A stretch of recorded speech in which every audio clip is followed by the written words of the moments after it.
మన VVIT university absolute discipline, absolute education. ఆయన వాసుదేవ్ రెడ్డి గారు అప్రూవర్ గా మారతానంటున్నారు, ఏంటి పరిస్థితి? అదే ఆయన విజ్ఞతకు వదిలేస్తాము. అప్రూవల్గా మారిన వాళ్ళ చరిత్ర కూడా అట్నే ఉంటుంది. అప్రూవల్గా మారాల్సిన కర్మ వాసుదేవ్ రెడ్డికి ఏమొచ్చింది? ధైర్యంగా నిలబడాల్సిందే కదా. ఏమైపోతుంది? ఇప్పుడు జగన్మోహన్ రెడ్డిని కూడా అన్యాయంగా తీసుకొని పోయి 16 నెలలు జైల్లో పెట్టినారు. ఏం చేయగలిగినారు? అంటే చంద్రబాబు నాయుడు గారు మీరు 57 రోజులు 51 రోజు ఐ థింక్ జైల్లో పెట్టారు. ఏం చేయగలిగారు? ఇప్పుడు ఆయన ముఖ్యమంత్రి అయ్యారు. ఉన్నవాడు ఎవరైనా జగన్మోహన్ రెడ్డి పక్కన నిలబడినోడు ఒకటి చెప్పండి సార్. ఏ కోర్టులు కానీ, ఏ సుప్రీం కోర్టులు కానీ, ఏదైనా సరే ఉన్నవాడి కోసం తప్పిస్తున్నారా, లేని వాడి కోసం తప్పిస్తారా? ఇండ్ల స్థలాలు ఇచ్చిన 1.5 సెంటు ఇచ్చిన దానిపైన కూడా స్టేలు తెచ్చారు. ఆ స్టేల్ అంతా అట్నే కంటిన్యూ అయింది. పేదవాడికి 1.5 సెంటు ఇల్లు ఇస్తే వాడు జోలికి పోవట్లే. ఉన్నవాడు చెరువులంతా ఆక్రమించుకున్నారు. ఈరోజు ఏదో చెరువులు గిరువులు అంటున్నారా? నేను రామోజీరావు పైన మాట్లాడుకుని చనిపోయినానా? ఆయన కూడా ఒక 6-7 చెరువులు ఆక్రమించుకున్నాడా? రేవంత్ రెడ్డి రేపు ధైర్యంగా అది వికెట్ చేయించగలుగుతాడా? చెప్పండి సార్. కాబట్టి ఎక్కువగా మాట్లాడేదంటే పేదవాడికి, ఆకలితో ఉండేవాడికి తెలుస్తుంది సార్ బాధలు. నారాయణ స్వామి గారు పేదవారి పక్షం. నేను ఎప్పుడు పేదవాళ్ళ పక్షం. మరి చిత్తూరు జిల్లాలో నారాయణ స్వామి గారు ఎవరి వర్గం? పెద్దిరెడ్డి రామచంద్రారెడ్డి గారి వర్గమా, ఆయన వ్యతిరేక వర్గమా? నాకు పెద్దిరెడ్డికి వ్యతిరేక వర్గమా, పెద్దిరెడ్డి వర్గం అనేది నేను నా ఆత్మసాక్షిగా నా వర్గం వచ్చి జగన్మోహన్ రెడ్డి వర్గం. జగనన్న వర్గంతో నేను ఉంటాను. జగనానికి వర్గమే లేదంటే కూడా నేను కూడా జగనన్నతోనే ఉంటాను. ఒక చిత్తూరు జిల్లా అయితే వర్గాలు రెండుగా ఉన్నాయి కదా. అక్కడ అది మాత్రం మిమ్మల్ని మాత్రము చిత్తూరు జిల్లా ప్రజలు గోపి అంటుంటారంట. గోడ మీద పిల్లి, ఎటు బలం ఉంటే అటువైపు అలా అలా దుంకుతున్నా. నేనా? నాకు చరిత్ర తెలిసిన నీకు ఇంకా ఏమన్నా మాట్లాడేస్తాను కోపం వచ్చి. నా చరిత్ర తెలిసినోడు కోపంతోనే ఆ రోజు గడప నో గడప గడప నువ్వు నిరూపించినావంటే నేను నీకు ఏం చెప్పినా ఒప్పుకుంటాను. నేను అంత నీచానికి దిగజాను. నేను గడప గడప పిల్లి అయితే ఎప్పుడో చంద్రబాబు దగ్గరికి వెళ్ళిపోతాను సార్. ఈ పార్టీలోనే అటు ఇటుగా ఆడుతుంటారు. ఎవరితో ఆడినాను నేను? ఎవరితో ఆడలా. ఎందుకంటే ఒక డిప్యూటీ సీఎం ఇచ్చినాక నా వల్ల ఎవరు కూడా బాధపడకూడదని నాకు జిల్లా అధ్యక్షుడు ఇచ్చాడు. మీ మనస్సాక్షి కూడా తెలుసు. నేను ప్రతి నియోజకవర్గానికి పోయినా, ప్రతి నియోజకవర్గంలో తిరిగినాను, వచ్చినాను. నేను ఎక్కడ కానీ దాక్కుని ఉండిందిలా. నేను ఒక పార్టీ ఇంకొకరు గ్రూప్ అనేది లేదు. నా గ్రూపు జగన్మోహన్ రెడ్డి గ్రూపు, జగన్తోనే ఉంటాను. నాకు ఎన్ని బాధలు వచ్చినా, ఎన్ని కష్టాలు వచ్చినా జగన్మోహన్ రెడ్డితోనే ఫైట్ చేస్తాను. కానీ ఇంకొకరితో గ్రూపే ఉంది నాకు. ఈవెన్ పెద్దిరెడ్డి రామచంద్రరెడ్డితో నాకేమైనా ప్రాపర్టీ విషయంలో ఆయన నేను కొట్టుకున్నామా, లేదా ఇంకేమైనా పదవుల విషయంలో కొట్టుకున్నామా? ఎప్పుడు మీరు ఆయన గొడవపడలేదు. ఆయన అంటే ఎప్పుడు మీకు స్వామి భక్తి ఉంటుంది. స్వామి భక్తి నాకు ఉండేది రాజశేఖర రెడ్డి పైన, మళ్ళీ జగన్మోహన్ రెడ్డి పైన, ప్రజల పైన ఉండదు సార్. నాకు ప్రజలే స్వాములు, ఓటర్లే నాకు భక్తులు, నా లీడర్లే నా భక్తులు. ఒకవేళ నాకు స్వామి భక్తి ఉంటే నన్ను రాజకీయంగా ఎన్ని తూర్లు ఓడినా, ఏం చేసినా నీకు నేను ఎమ్మెల్యేగా చూడాలని చెప్పినటువంటి రాజశేఖర రెడ్డికి భక్తుడిగా ఉన్నాను. నన్ను పార్టీ పెట్టినప్పుడు నేను అందరికన్నా ముందు పోయినాను. నేను ఒకవేళ డబ్బున్నా, డబ్బు లేకపోయినా, ఏం లేకపోయినా కానీ నన్ను ఎమ్మెల్యేగా చేసి 2 పర్యాలు చేసి నన్ను మంత్రి చేసి డిప్యూటీ సీఎం చేసినాడు. ఆయనకి భక్తుడిగా ఉంటా. ఇది ఏం సార్? ఎంత సంపాదించినా, ఎన్ని కోట్లు పెట్టుకున్నా, మనం ఎన్ని చేసినా చనిపోతే 6 అడుగులు, ఇటు 2 అడుగులు, లేదా కాలిస్తంత బూడిది. దీనికి ఎందుకు సార్ తపన? ఎవరి కోసం మనం తపన పడాలా? మొత్తం మీద 2029 ఎన్నికల్లో నారాయణ స్వామి గారు బరిలో ఉంటారా? కుమార్తె కృపాలక్ష్మి గారు మళ్ళీ కొనసాగుతారా? ఇప్పుడు మా పాపనే కొనసాగించాలని నా ఆశ. కాలాలు ఏ విధంగా నిర్ణయిస్తుందో, కాల పరిస్థితి ఏ విధంగా ఉంటుందో జగన్మోహన్ రెడ్డి డెసిషన్కి కట్టుబడి ఉంటాము. ఈసారి బాగా బలవంతుల్నే బరిలోకి దింపాలని జగన్మోహన్ రెడ్డి గారు ఫిక్స్ అయిపోయారట. బలవంతులు అంటే ఎవరు సార్? డబ్బున్నవారు. ఈయన చంద్రబాబు ఎవరికి ఇస్తున్నారు సార్? మరి ఆ రోజు ఆయన ఎవరికి ఇస్తారు? పేదలకు ఇస్తారు.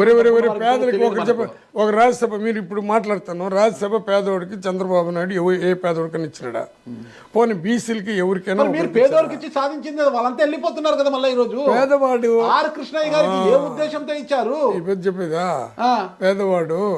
పేదవాడు బలవంతుడు అవ్వాలంటే వాడికి ఎడ్యుకేషన్ ఇంపార్టెంట్ అని జగన్ అన్న ఆలోచించాడు. ఎడ్యుకేషన్ వస్తే సంపద వస్తుందని ఆలోచించాడు. మేము పేదవాళ్ళు ఏ పార్టీలో ఉన్నా మేము బలవంతులు కాలేకపోతున్నాం కాబట్టి మేము బానిసలుగా బతకాలని మేమంతా వెళ్ళిపోతున్నామని నీ ద్వారా నేను కూడా ఒప్పుకోవాల్సిందే. ఏం సార్ మీరు ఎందుకు వెళ్ళిపోతున్నారు? ఎందుకంటే మేము బలహీనులు, ఇంకా బలవంతులు కాలా. ఈ సమాజంలో మమ్మల్ని దగ్గర ఎంతసేపు మా కులాలు పెట్టే ఓటు అడుగుతారు. నువ్వు ఎస్సీ, నువ్వు బీసీ, నువ్వు ఎస్టీ, నువ్వు మైనార్టీ, కుల వ్యవస్థ పోయేంత వరకు బలవంతులు పరిపాలనలో ఉంటుంది సార్. బలహీనులే కాదు, మీ పార్టీ నుంచి బలవంతులు కూడా ఎలక్షన్స్కి ముందు వెళ్ళారు. వేమిరెడ్డి ప్రభాకర్ విపిఆర్ గారు ఎందుకు మీ పార్టీని వీడి వెళ్ళారంటారు? అది వేమిరెడ్డి ప్రభాకర్ రెడ్డిని అడగండి సార్ ఏం జరిగిందో. మీకు తెలుసు డిప్యూటీ సీఎం కదా మీరు. డిప్యూటీ సీఎం ఎంతసేపున్నా మా వాళ్ళు వెళ్ళిపోతున్నారు, మా వాళ్ళు మేము బలవంతులు కాలేదు, మేము బలహీనులు అంటున్నారు కదా.